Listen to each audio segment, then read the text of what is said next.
سورہ فتح، اللہ رب العالمین اس میں فتح کی خوشخبری سنا رہا ہے۔ اصل میں یہ سورت ایک خاص موقع جو تھا صلح حدیبیہ کا، سن 6 ہجری میں اللہ کے نبی صلی اللہ علیہ وسلم 1400 یا 1500 صحابہ کرام کے ساتھ عمرے کی غرض سے نکلے۔ آپ بار بار خبر بھیج دے رہے ہیں کہ ہمارا ارادہ جنگ کا نہیں ہے، ہم عمرہ کرنے کی غرض سے آئے ہیں، عمرہ کر کے ہم لوٹ جائیں گے۔ لیکن مشرکین مکہ کسی طرح تیار نہیں تھے، ان کا ارادہ تھا کسی طرح جنگ ہو جائے۔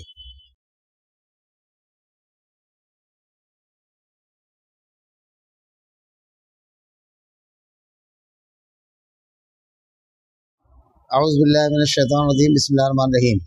انا فتحنا لک فتحا مبینا لیغفر لک اللہ ما تقدم من ذنبک وما تأخر ویتم نعمتہ علیک ویہدیک صراطا مستقیما وینصرک اللہ نصرا عزیزا هو الذی انزل السکینۃ فی قلوب المؤمنین لیزدادوا ایمانا مع ایمانہم وللہ جنود السماوات والارض وکان اللہ علیما حکیما لیدخل المؤمنین والمؤمنات جنات تجری من تحتها الانہار خالدین فیہا وَيُكَفِّرَ عَنْهُمْ سَيِّئَاتِهِمْ وَكَانَ ذَلِكَ عِندَ اللَّهِ فَوْزًا عَظِيمًا وَيَعْذِبُ الْمُنَافِقِينَ وَالْمُنَافِقَاتِ وَالْمُشْرِكِينَ وَالْمُشْرِكَاتِ الظَّانِّينَ بِاللَّهِ ظَنَّ السَّوْءِ عَلَيْهِمْ دَائِرَةُ السَّوْءِ وَغَضِبَ اللَّهُ عَلَيْهِمْ وَلَعَنَهُمْ وَأَعَدَّ لَهُمْ جَهَنَّمَ وَسَاءَتْ مَصِيرًا وَلِلَّهِ جُنُودُ السَّمَاوَاتِ وَالْأَرْضِ وَكَانَ اللَّهُ عَزِيزًا حَكِيمًا إِنَّا أَرْسَلْنَاكَ شَاهِدًا وَمُبَشِّرًا وَنَذِيرًا لِتُؤْمِنُوا بِاللَّهِ وَرَسُولِهِ وَتُعَزِّرُوهُ وَتُوَقِّرُوهُ وَتُسَبِّحُوهُ بُكْرَةً وَأَصِيلًا ان الذين يبايعونك انما يبايعونك يد الله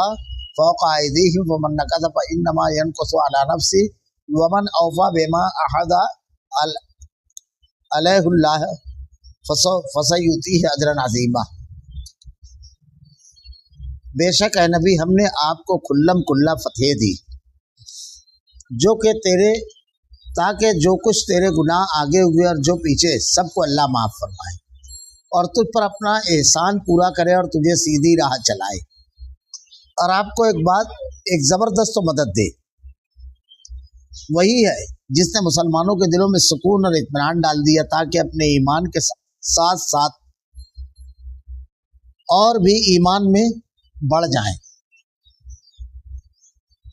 اور آسمانوں اور زمینوں کا کل لشکر اللہ ہی کے ہے، اللہ دانا با حکمت ہے، تاکہ مومن مرد اور عورتوں کو ان جنتوں میں لے جائے جن کے نیچے نہریں بہہ رہی ہیں، جہاں وہ ہمیشہ رہیں گے، اور ان سے ان کے گناہ دور کر دے، اور اللہ کے نزدیک یہ بہت بڑی کامیابی ہے۔ اور تاکہ ان منافق مردوں اور منافق عورتوں اور مشرک مردوں اور مشرک عورتوں کو عذاب کرے جو اللہ کے بارے میں بدگمانیاں رکھنے والے ہیں۔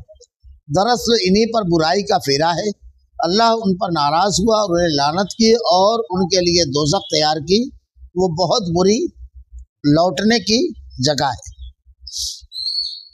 اور اللہ ہی کے لیے آسمان اور زمین کے لشکر، اور اللہ غالب اور حکمت والا ہے۔ یقیناً ہم نے تمہیں گواہی دینے والا اور خوشخبری سنانے والا اور ڈرانے والا بنا کر بھیجا تاکہ تم اللہ اور اس کے رسول پر ایمان لاؤ اور اس کی مدد کرو اور اس کا ادب کرو، اور صبح و شام اللہ کی پاکی بیان کرو۔ جو لوگ تجھ سے بیعت کرتے ہیں یقیناً اللہ سے بیعت کرتے ہیں، ان کے ہاتھ پر اللہ کا ہاتھ ہے۔ تو جو شخص عہد شکنی کرے وہ اپنے نفس پر ہی عہد شکنی کرتا ہے، اور جو شخص اس اقرار کو پورا کرے جو اس نے اللہ کے ساتھ کیا تو اسے عنقریب اللہ بہت بڑا اجر دے گا۔ انا فتحنا لک فتحا مبینا، بے شک بے شک اے نبی ہم نے آپ کو ایک کھلم کھلا فتح دی۔ یہ جو ہے سورہ فتح، اللہ رب العالمین اس میں فتح کی خوشخبری سنا رہا ہے۔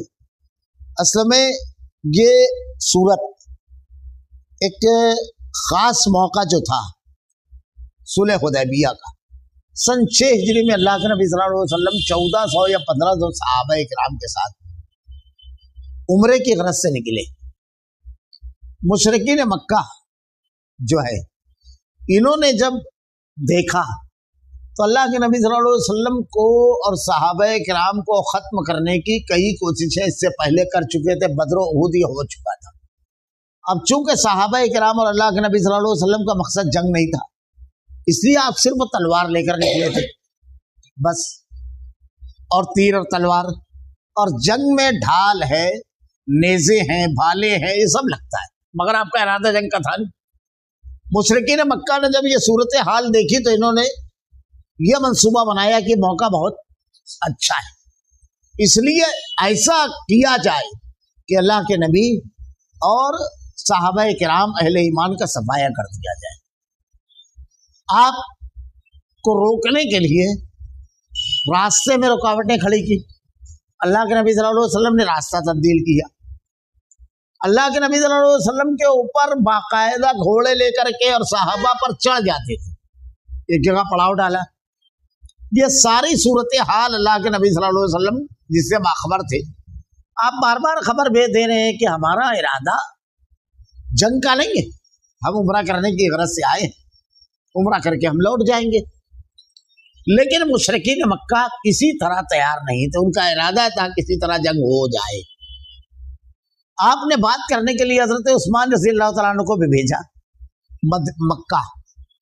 پہلے آپ نے دیگر صحابہ سے عرض کیا، حضرت عمر دیگر صحابہ سے، تو ان لوگوں نے کہا کہ اللہ کے نبی جو صورتحال ہے اور مشرکین مکہ کا جو رویہ ہے تو بہتر ہے اس میں حضرت عثمان کو بھیجا جائے، کیونکہ ان کا خانوادہ وہاں موجود ہے اور آپ کی حمایت میں وہ لوگ کھڑا ہو جائیں گے، ان کے قبیلے کے لوگ، یہ زیادہ بہتر ہے۔ حضرت عثمان ذو النورین رضی اللہ تعالیٰ عنہ جب گئے، آپ کی شخصیت اصل میں صرف اہل ایمان نہیں، مشرکین مکہ کے اندر بھی کچھ شخصیتیں ایسی تھی جن کے اخلاقی دبدبے ان کے اندر تھے، اور آپ کا خانوادہ بھی بہت بڑا تھا خاندان۔ جب حضرت عثمان ذو النورین گئے بات چیت کرنے کے لیے تو ادھر ایک جھوٹی خبر یہ آئی کہ حضرت عثمان رضی اللہ تعالیٰ عنہ کو شہید کر دیا گیا، چونکہ اس دور میں بھی ایک اخلاقی قانون تھا کہ قاصد کے ساتھ جو کوئی پیغام لے کر آئے اس کے ساتھ کسی بھی قسم کی زیادتی نہیں کی جاتی۔ جب یہ خبر لگی تو اللہ کے نبی صلی اللہ علیہ وسلم نے ایک بیعت کی درخت کے نیچے، اس کا تذکرہ آگے آئے گا، بیعت رضوان۔ اور بعد میں یہ معلوم ہوا کہ نہیں، یہ خبر غلط تھی۔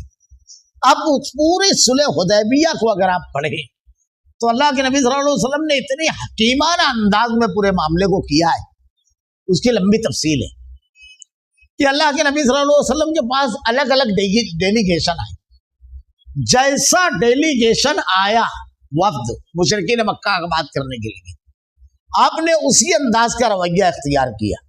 جیسے ایک ڈیلیگیشن آیا تو ان لوگوں کا معاملہ یہ تھا کہ حج کے جو اونٹ اور جانور ہیں ان کا بڑا اکرام کرتے تھے۔ اللہ کے نبی صلی اللہ علیہ وسلم نے کہا کہ یہ قبیلہ ایسا ہے، حج کے جانور یعنی کوئی اگر حرم میں جا رہا ہے تو اس کے راستے میں یہ رکاوٹ معلوم ہو جائے تو نہیں، تعظیم کرتے ہیں۔ ان لوگوں نے جیسے ہی دیکھا کہا یہ عمرے کی غرض سے آ گئے، لوٹ گئے۔ تو انہی ڈیلیگیشنوں میں ایک ڈیلیگیشن جو مکہ سے آیا تھا، 16 آدمیوں پر یا کچھ کم زیادہ تعداد پر مشتمل تھا، عمرو بن سہل وغیرہ جس میں تھے، اللہ کے نبی صلی اللہ علیہ وسلم نے بڑے حکیمانہ انداز میں اس پورے ڈیلیگیشن سے گفتگو کی۔ وہ لوگ جب بات کرنے کے لیے آئے تو چونکہ ان لوگوں کا ارادہ تھا کہ اللہ کے نبی اور صحابہ کرام کو ختم کر دیا جائے، ایسے پس منظر میں آپ نے بڑے حکیمانہ انداز میں معاملات کیے۔ آپ نے اللہ کے نبی صلی اللہ علیہ وسلم نے باقاعدہ جب ڈیلیگیشن آیا مشرکین مکہ کا تو آپ کو معلوم تھا ان کا ارادہ، آپ نے وضو کا پانی جو ایک بڑا مشہور واقعہ ہے وہ اسی وقت کا ہے، آپ نے باقاعدہ وضو کا پانی منگایا اور پورا ڈیلیگیشن کھڑا تھا۔ ہمارے ہاں اس کو عقیدت کے کھانے میں بیان کیا جاتا ہے، جبکہ اللہ کے نبی صلی اللہ علیہ وسلم کا انتہائی حکیمانہ گہرے سیاسی تدبر اور گہرے حکمت میں ڈوبا ہوا فیصلہ تھا۔ اللہ کے نبی صلی اللہ علیہ وسلم نے وضو کا پانی منگایا اور آپ وضو کرنے بیٹھے، صحابہ کرام نے ایک قطرہ بھی زمین پر گرنے نہیں دیا، حتیٰ کہ آپ کا تھوک۔ حیرت کے ساتھ عمرو بن سہل یہ پورا منظر دیکھ رہا ہے۔ اصل میں اللہ کے نبی صلی اللہ علیہ وسلم مشرکین مکہ کو ایک میسج دے رہے تھے اور مشرکین مکہ نے اس کو سمجھا۔ ہمارے یہاں اس پہلو کو نہ جانے کیوں لوگ فراموش کر دیتے، بہت اہم ہے۔ وہ عمرو بن سہیل حیرت سے یہ منظر دیکھتا ہے، مشرکین مکہ کے ڈیلیگیشن کا جو صدر تھا،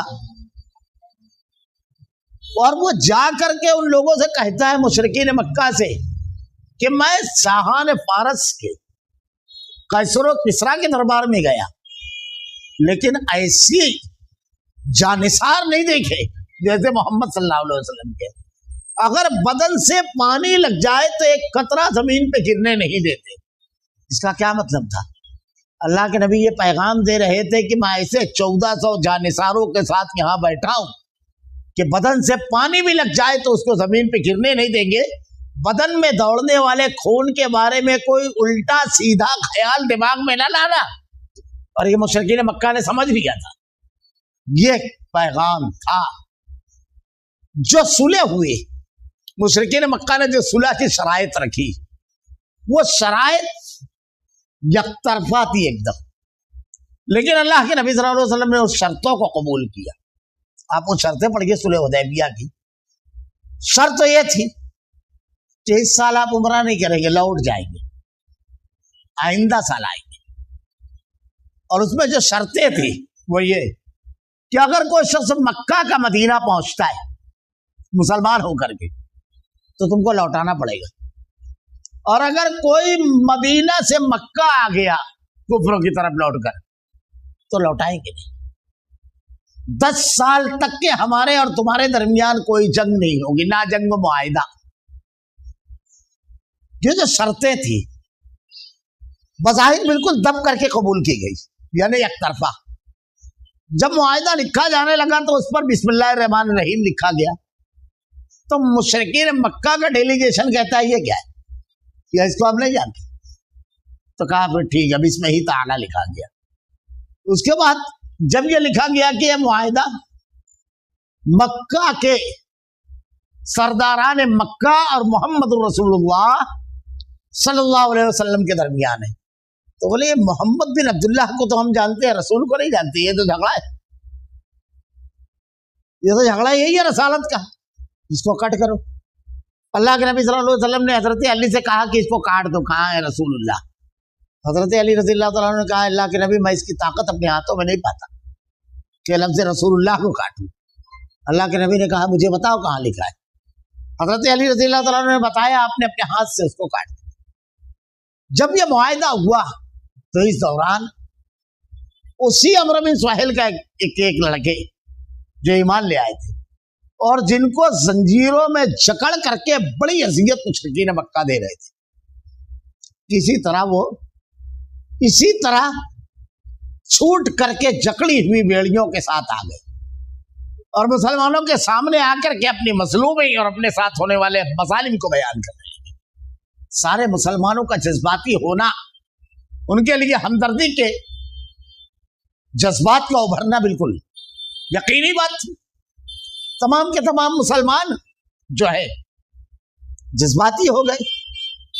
اللہ کے نبی صلی اللہ علیہ وسلم نے مشرکین مکہ سے کہا کہ ابھی معاہدے پر دستخط نہیں ہوئی ہے، اس کو میرے لیے چھوڑ دو۔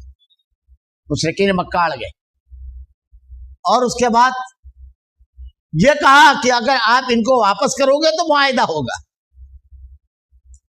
حضرت عمر رضی اللہ تعالیٰ نے بات کرتے کرتے ان کے بازو میں آئے اور تلوار کا دستہ ان کی طرف کر دیا کہ آپ تلوار نکال کر کے حملہ آور ہو جائے، لیکن انہوں نے یہ نہیں کیا۔ جب ان کو گھسیٹ کر لے جا رہا تھا تو منظر بڑا دلدوز تھا۔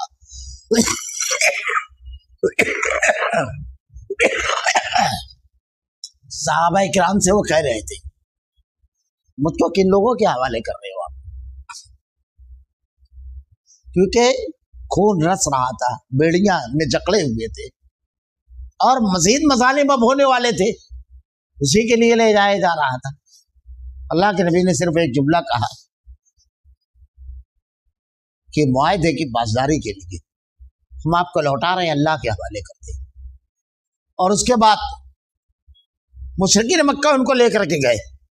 جب معاہدے پر دستخط ہوئی تو صحابہ کرام کے سامنے یہ منظر تھا کہ ایک طرفہ ہے ساری چیزیں، ایک دم دب کر کے ہم نے شرطیں قبول کی۔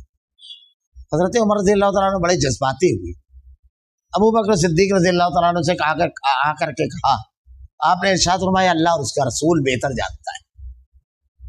بہرحال ایسا منظر تھا, غم و اندوہ کی ایسی کیفیت تھی کہ اللہ کے نبی نے وہیں پر احرام کھولا اور صحابہ اکرام سے کہا کہ یہیں پر بال ذبح کرو, بال بناؤ اور جانوروں کو ذبح کرو یہیں پر.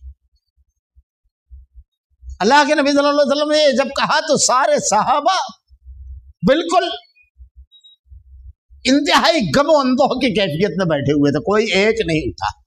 یہ اللہ کے نبی کا پہلا مرحلہ تھا کہ آپ نے ایک حکم دیا اور اس کی بجا آوری فوراً نہ ہوئی. صحابہ کرام غم و اندوہ کی ایسی کیفیت جیسے ایک آدمی ڈوب جاتا ہے, اسلام کے لیے, دین کے لیے. بڑی بہترین رائے آپ کی اہلیہ حضرت ام سلمہ نے دی.